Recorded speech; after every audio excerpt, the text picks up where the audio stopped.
ભક્તો જુઓ, આ ધ્રુવજીનું તપ જોઈ અને દિગપાળો ડોલ્યા. દેવતાઓને તકલીફ થઈ જાય ને સ્વયં ભગવાન પરવશ થઈને દર્શન દેવા માટે પધાર્યા.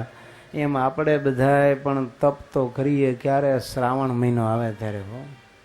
શ્રાવણ મહિનાના એકટાણા ખાસ બધાય કરે, પણ આપણા એકટાણા કેવા?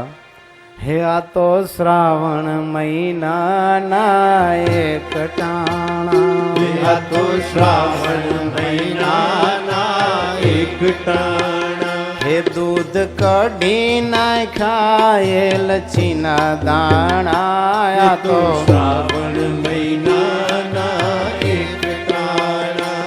એકટાણું હોય એટલે હવારમાં જાગે ત્યાંથી ઓર્ડર અપાઈ જાય કે એકટાણું છે, માટે બશેર દૂધ ઉકાળીને ઘાટું રગડા જેવું કડી કેસર બદામ પિસ્તા ચારોળી એલચી નાખીને રેડી કરી રાખો.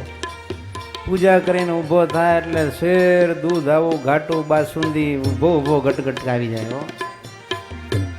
પછી પાછા 10 વાગે 9 વાગે ત્યાં ભૂખ લાગી જાય ઓફિસ જતા પહેલા.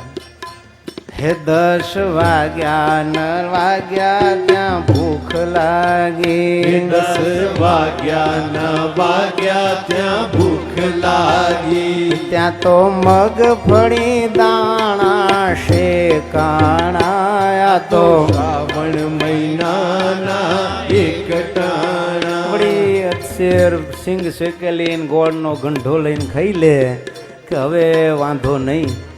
પછી પાછા ગાડીની ચાવી લઈને ઓફિસ ઉપર પહોંચે, પણ 11 સાડા 11 થાય ત્યારે વળી પેટ ઉપર હાથ ફેરવે, મારી ભૂખ લાગી ગઈ છે.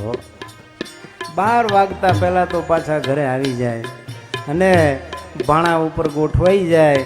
ઘરવાળાને પણ પાછો બહુ તમારો મહિમા હોય ને, એકટાણા હોય એટલે રોજ મેવા મીઠાઈ કરે હો પાછા. હે ખાધી બપોરે 1 ડઝન રોટલી, ખાધી બપોરે 1 ડઝન રોટલી. હે સાથે ગોટા લાડુના છે ભાણા, આ તો શ્રાવણ મહિનાના એકટાણા. ઘરવાળા પાછા આગ્રહ કરી કરીને જમાડે. કેમ કે હવે કેટ કાલ બપોરે તમે જમવાના છો, મારા હમ 1 મોતિયો ખાઓ. 3-4 તો ખાઈ ગયા અને વળી 1 વધારે પાછા ખવડાવી દે. ઘણાએ તો એવું નિયમ લે કે 1 જ વાર થાળીમાં હાથ નાખવાનો, પણ 10-12 રોટલીનો મોટો કોન બનાવે, એમાં 500 ગ્રામ શાક ને 2 લાડવા મહળીને નાખી પછી ઊભો ઊભો ખાઈ જાય કે 1 જ વાર થાળીમાં હાથ નાખું છું, પણ 3 ટાળાનું ઝાપટી જાય. આવા આપણા તપ. વળી ખાઈને થોડા આડે પડખે થાય, બપોરના 2 વાગે એટલે પાછો આમ પેટ ઉપર હાથ ફેરવા, મારી ભૂખ લાગી ગઈ છો. ત્યાં વળી કહે છે કે આમ તલહાંકડી પડી હોય એટલે પાછેર તલહાંકડી લઈને ખાઈ જાય. હે ભાગ્યા બપોરના 2 ને ચા પીધી, વાગ્યા બપોરના 2 ને ચા પીધી. હે સાથે પાછેર ખાધા તલ દાણા, આ તો શ્રાવણ મહિનાના એકટાણા. વળી પાછા ઓફિસે જાય 2 વાગ્યે બરોબર આવી રીતે દબાવીને, અને પછી સાંજે પાછા 6 વાગે એટલે આમ તો નક્કી કર્યું હોય કે હવે કાંઈ ખાવું નથી, પણ પાછી ભૂખ લાગી જાય.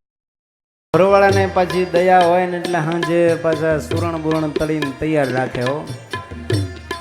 એ સાંજ પડીને સુરણ તળ્યો, સાંજ પડીને સુરણ તળ્યું. એ પછી સુરણ ઉપર મંડાણા, આ તો શ્રાવણ મહિનાના એકટાણા.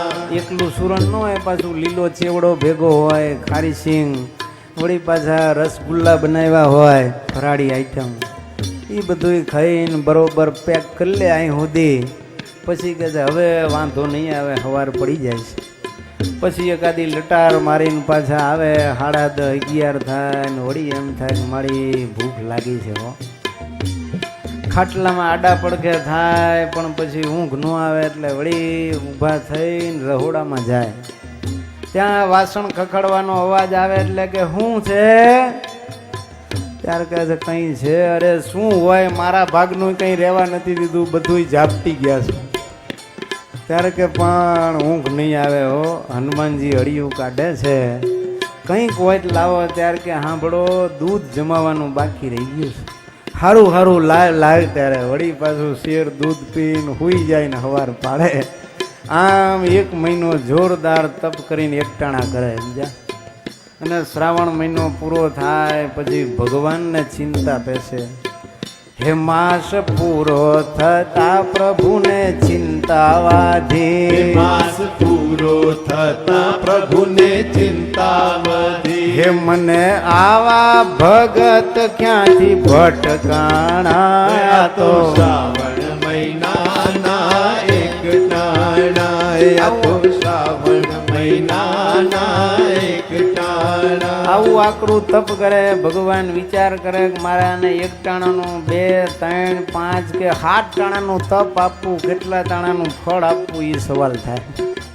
ભગવાન આપણું તપ જોઈને મૂંઝાઈ જાય હો. એક વખત શાંતાબાઈએ સુરા ખાચરને આજ્ઞા કરી, જાઓ ભગવાનને લઈને ઘરે આવજો, નહીતર સાધુ થઈ જાજો. સુરા ખાચર તો આવ્યા કારિયાણી. મહારાજને કહે છે, મહારાજ લેવા આવ્યો છું. ભગવાન કે હું નથી આવવાનો. સુરા ખાચર કે નો કેમ આવો, હોમ મિનિસ્ટરનો વટ હુકમ બહાર આવજો. મહારાજ કે સુરા બાપુ અમારે કાંઈ ટાઈમ નથી, અમે લોયા નહીં આવીએ. સુરા ખાચર કે મહારાજ નહીં આવો ને તો હું તપ કરીશ. ભગવાન તો સુરા ખાચરને ઓળખે કે આને તપને નાવા નીચોવાનો સંબંધ નથી. ભગવાન કે બાપુ તમે કેવું તપ કરશો? તો કે મહારાજ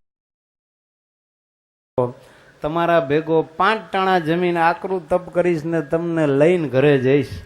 ભગવાન કે રાખો બાપુ રાખો, તમારે તપની જરૂર નથી, તમારા તપના સંકલ્પથી રાજી થઈ ગયા, તમારા ઘરે આવશું. જો એમ ભગવાનને એમ થાય કે આને આ કેટલા ટાણાનું ફળ આપવું, પણ સમથિંગ ઇઝ